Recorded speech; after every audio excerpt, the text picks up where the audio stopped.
Reflexiones sobre la Pasión de San Alfonso María de Ligorio, capítulo 3. Reflexiones sobre la flagelación, la coronación de espinas y la crucifixión de Jesucristo. Escribe San Pablo de Jesucristo, se anonadó a sí mismo tomando forma de esclavo, lo que apostilla San Bernardo con estas palabras: no solo tomó la forma de esclavo para someterse a otro, sino de mal esclavo para ser azotado. Quiso nuestro Redentor, que es el Señor de todo, no solo rebajarse a la condición de esclavo, sino también de mal esclavo, para ser castigado como malhechor, satisfaciendo de esta suerte por nuestras culpas. Cierto que la flagelación fue el tormento más cruel y el que más abrevió la vida de nuestro Redentor, porque la más efusión de sangre, predicha en San Mateo, esta es mi sangre, de la alianza, por muchos es derramada, fue la principal causa de su muerte. Cierto que esta sangre fue derramada primero en Getsemaní, en la coronación de espinas y en la crucifixión, pero la derramó en mayor abundancia en la flagelación. Este suplicio fue para Jesucristo vergonzoso y humillante, porque era suplicio reservado a los esclavos, por lo que los tiranos, después de condenar a muerte a los mártires, primero los azotaban y después les quitaban la vida. En cambio, nuestro Señor fue antes azotado que condenado a muerte. Durante su vida había predicho a sus discípulos que sería condenado a esta muerte cruel. Será entregado a los gentiles y escarnecido, y después de azotarle le matarán, anunciándoles el gran dolor que había de experimentar en este tormento. Según revelación hecha a Santa Brígida, un verdugo mandó a Jesús que se despojara de sus vestiduras. Obedeció, se abrazó a la columna a la que le azotaron tan cruelmente que su cuerpo quedó completamente lacerado. Y añade la revelación que los azotes no solo herían, sino que surcaban las sacrosantas carnes. De tal modo fue azotado que, como continúa la revelación, se veían las costillas a través del pecho. Concuerda con esto lo que escribe San Jerónimo: los azotes destrozaron el sacratísimo cuerpo de Dios. Y San Pedro Damiano, que los verdugos perdieron las fuerzas en la flagelación del Señor. Todo lo cual predijo el profeta Isaías con estas palabras: fue traspasado por causa de nuestros pecados. La palabra atritus tiene también el significado de desmenuzado o molido.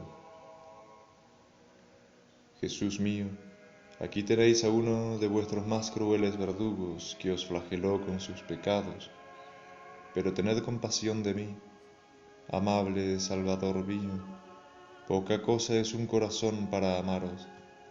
Ya no quiero vivir para mí, sino para vos, amor mío y mi todo. Por eso os diré con Santa Catalina de Génova: oh amor, no más pecar. Basta ya de ofensas, que en adelante espero ser todo vuestro, y con vuestra gracia también espero serlo por toda la eternidad. La Madre de Dios reveló a Santa Brígida que la corona de espinas ceñía toda la cabeza de su Hijo, abarcándole hasta la mitad de la frente, y que las espinas fueron tan violentamente clavadas que la sangre corría en abundancia por el rostro de Jesús, que desaparecería cubierto de sangre. Dice Orígenes que esta corona de espinas no se le quitó de la cabeza al Señor hasta después de expirar en la cruz. Mas como la túnica interior no era cosida, sino inconsútil, razón por la que la sortearon los soldados, no se la dividieron como los otros vestidos externos. Como tenían que sacarla por la cabeza, con más probabilidad afirman otros autores que al sacársela le quitaron la corona que le volvieron a poner antes de clavarlo en la cruz.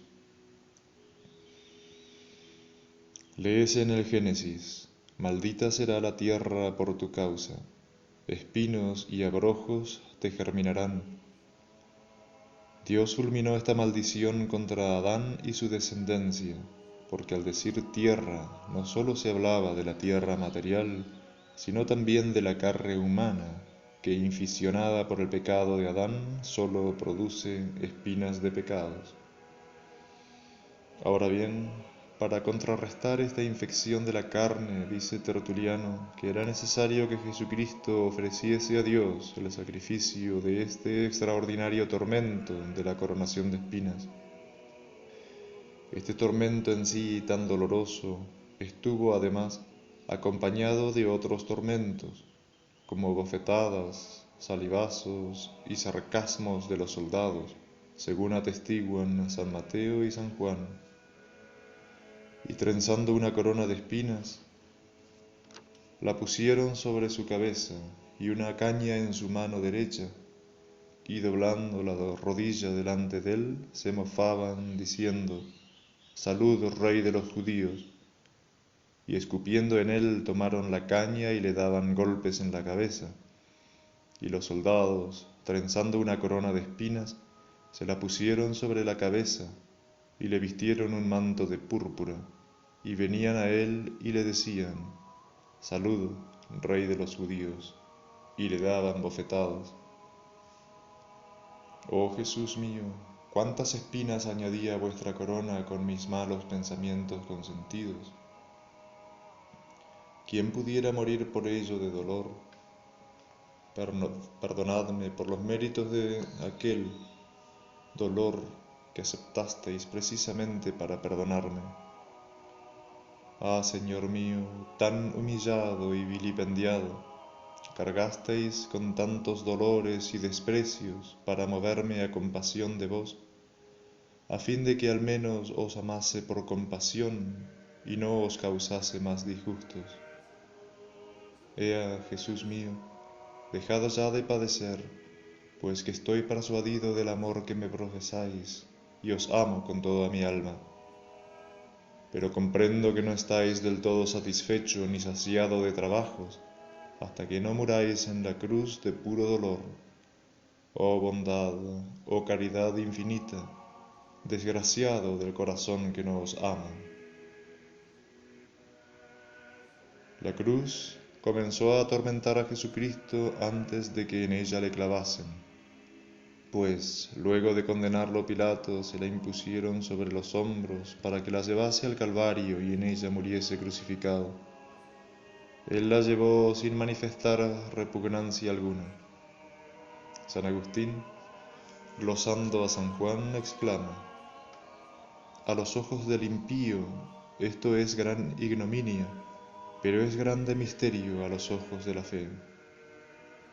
En efecto, mirando la crueldad que se usó con Jesucristo, obligándole a cargar con su patíbulo, fue grande humillación, pero considerando el amor con que él abrazó la cruz, se admira el grande misterio, porque al llevar la cruz quiso nuestro capitán enarbolar el estandarte debajo del que habían de alistarse y militar sus seguidores en la tierra, para compartir después con él el reino de los cielos.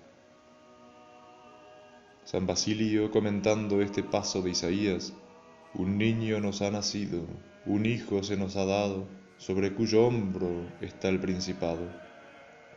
Dice que los tiranos de la tierra agobian a sus vasallos con injustos tributos para acrecentar su poderío, en tanto que Jesucristo quiso cargar con todo el peso de la cruz y llevarla sobre sí, dejando en ella la vida para alcanzarnos la salvación. Nótese además que los reyes terrenos fundan su imperio sobre la fuerza de las armas y en la abundancia de las riquezas, en tanto que Jesucristo fundó su principado en el ludibrio de la cruz, es decir, en ludibrios y padecimientos, y por eso aceptó voluntariamente el llevar la cruz en aquel doloroso viaje, para darnos con su ejemplo valor para abrazar la propia cruz y poderlo seguir. De ahí que luego dijese a sus discípulos: si alguno quiere venir en pos de mí, niéguese a sí mismo y tome a cuestas su cruz y sígame. Notables son los elogios que San Juan Crisóstomo hace de la cruz, llamándola esperanza de los desesperados. ¿Y qué esperanza de salvación tendrían los pecadores si por salvarlos no hubiera muerto Cristo en la cruz? Guía de los navegantes en el proceloso mar de este mundo por el cual navegamos, en la humillación de la cruz, es decir, en la tribulación, hallaremos el seguro guía que nos lleve por la ruta de los divinos mandamientos y nos vuelva a ella si, por desgracia, la hubiéramos perdido, como dice David: bueno me es haber sido afligido para aprender así tus estatutos. Consejera de los justos toman ocasión de la adversidad para unirse más íntimamente con Dios. Descanso de atribulados. ¿Y dónde mayor descanso que mirar la cruz en la que nuestro Redentor y Dios murió de dolor por nuestro amor? Gloria de los mártires. Gloria fue de los mártires el haber podido unir sus dolores y su muerte a la muerte y dolores que padeció Jesucristo en la cruz. De ahí que San Pablo dijese: a mí jamás me acaezca gloriarme en otra cosa, sino en la cruz de nuestro Señor Jesucristo. Médico de los enfermos, qué gran remedio es para muchos que padecen enfermedades espirituales, pues las tribulaciones los hacen entrar dentro de sí y los desprenden del mundo. Fuente que apaga la sed, la cruz o el padecer por Cristo es el gran deseo de los santos. Santa Teresa decía: Señor, morir, padecer, no os pido otra cosa para mí. Y Santa Magdalena de Pazzi llegaba hasta decir: padecer y no morir, como si rehusara morir e ir al cielo para quedar padeciendo en la tierra. Por lo demás, generalmente hablando, todos, justos y pecadores, tienen su cruz, y aunque los justos disfruten de paz de conciencia, aún tienen sus vicisitudes, ya que unas veces son consolados con visitas divinas y otras son afligidos por enfermedades corporales y demás contrariedades, desolaciones, oscuridades, arideces de espíritu, escrúpulos, tentaciones y temores de la propia salvación.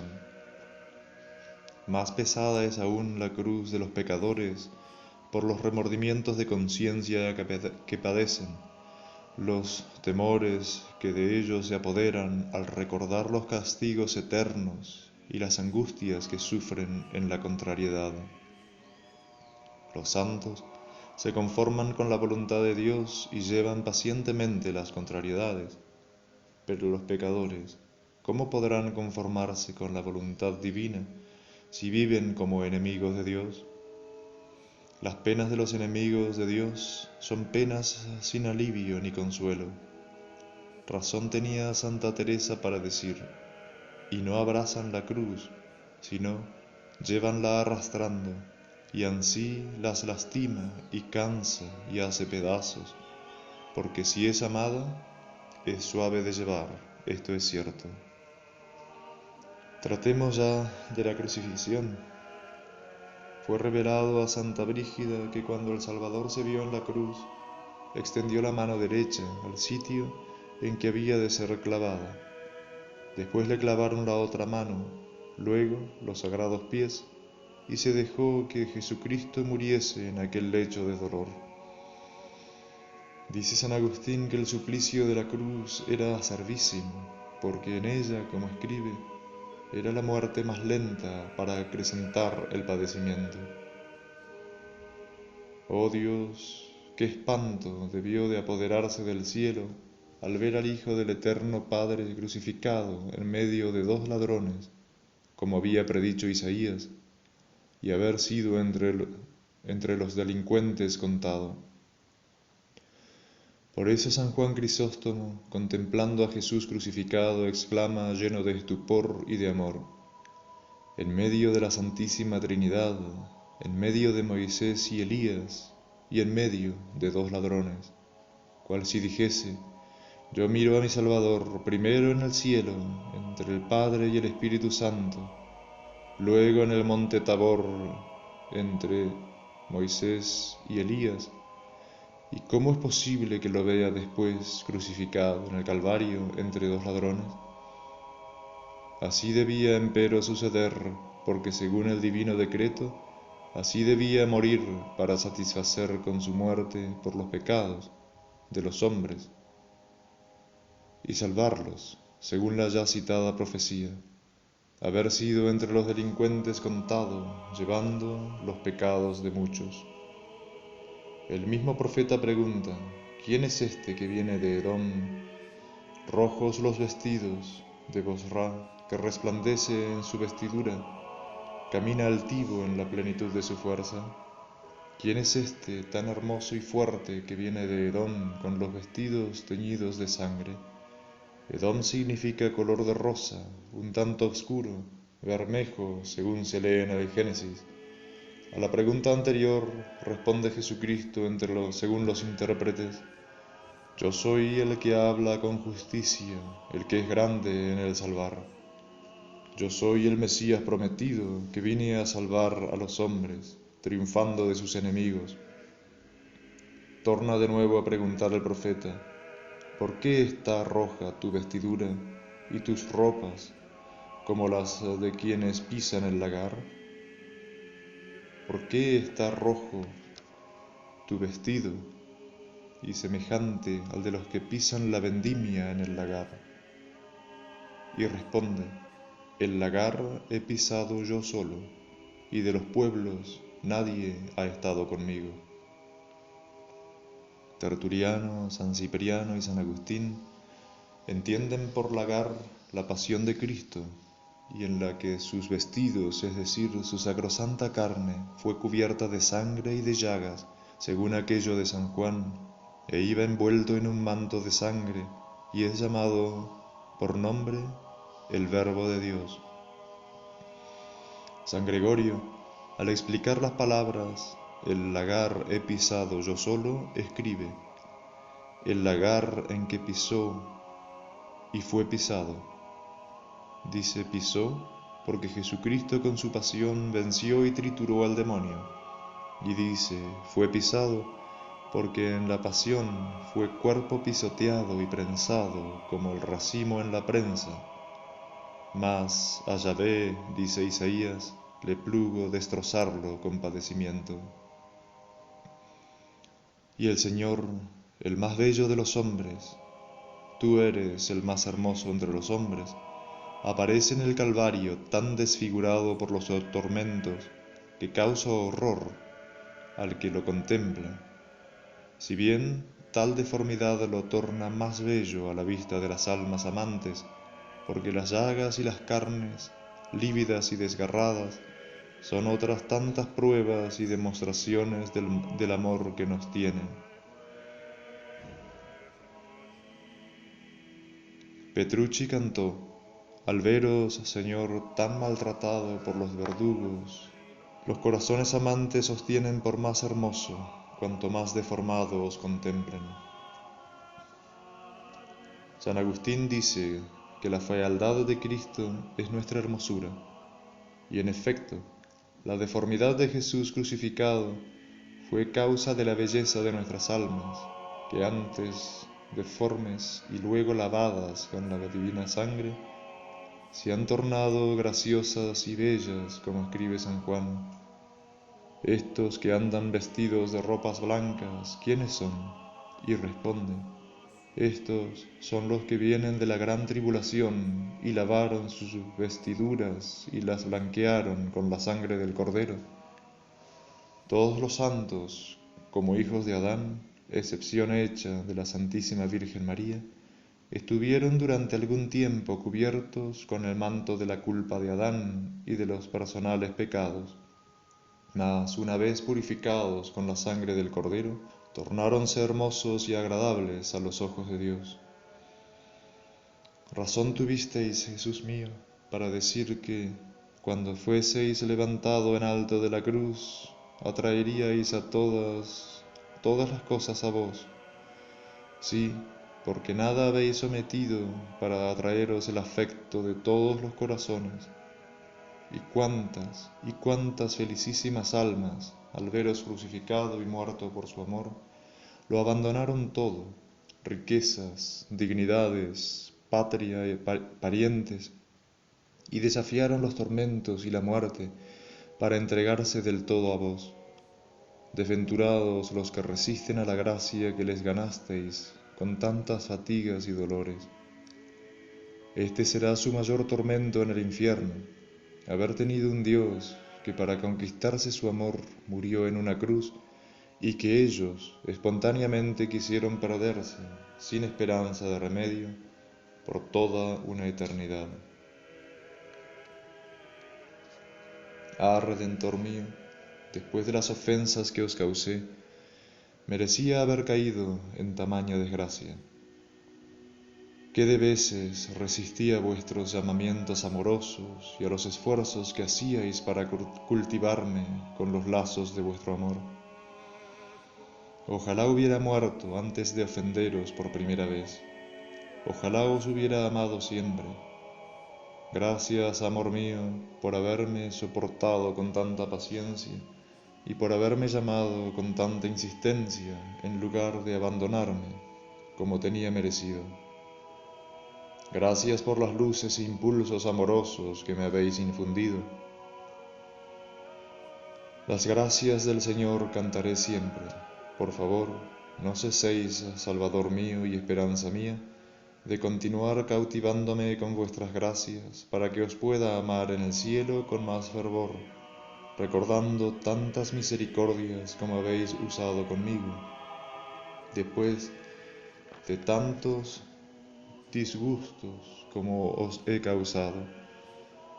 Todo lo espero de aquella preciosa sangre por mí derramada y de la afrentosa muerte que habéis por mí padecido. Oh Santísima Virgen María, protegedme y rogad a Jesús por mí.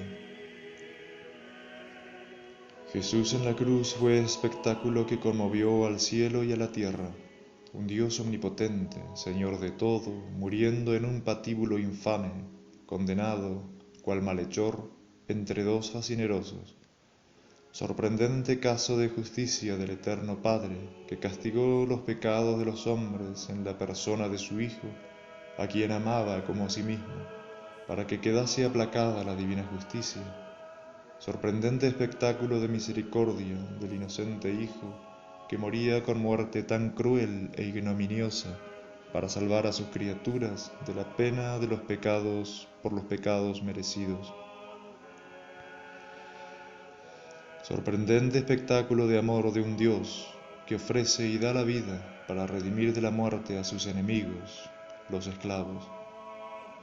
Estas maravillas del Señor fueron y serán siempre el más agradable motivo de la contemplación de los santos, pues con solo su recuerdo se despojaron de todos los bienes y placeres terrenos y abrazaron, ansiosos y alegres, las penalidades y la muerte para corresponder de alguna manera a un Dios muerto por su amor.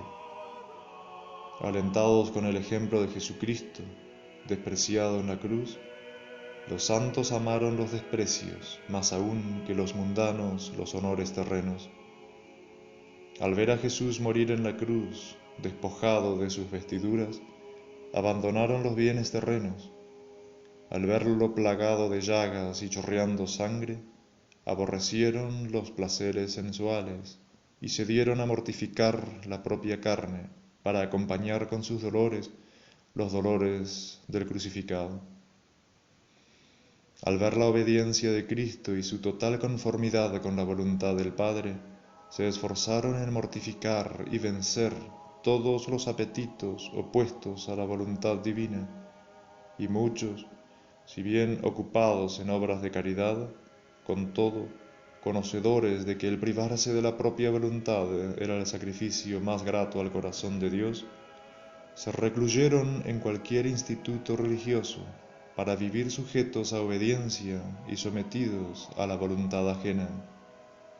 Al ver la paciencia de Jesucristo, sufriendo tantas penalidades y oprobios por nuestro amor, aceptaron con paz y alegría las injurias, enfermedades, persecuciones y tormentos de los tiranos.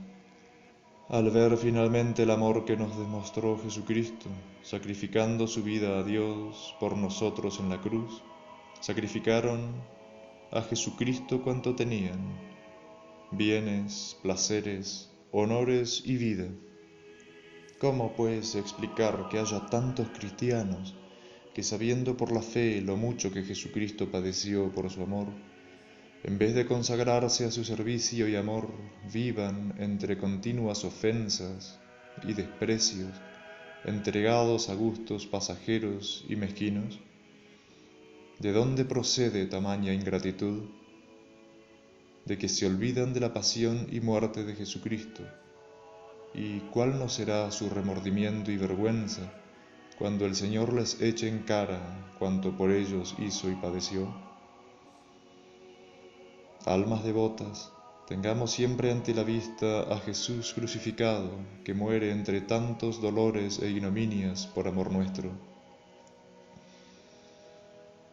Todos los santos sacaron de la pasión de Cristo las llamas de caridad que les hicieron olvidar los bienes de este mundo, y aún a sí mismos, para dedicarse solo a amar y complacer a este divino Salvador, tan enamorado de los hombres que ya no supo qué más hacer para ser amado de ellos.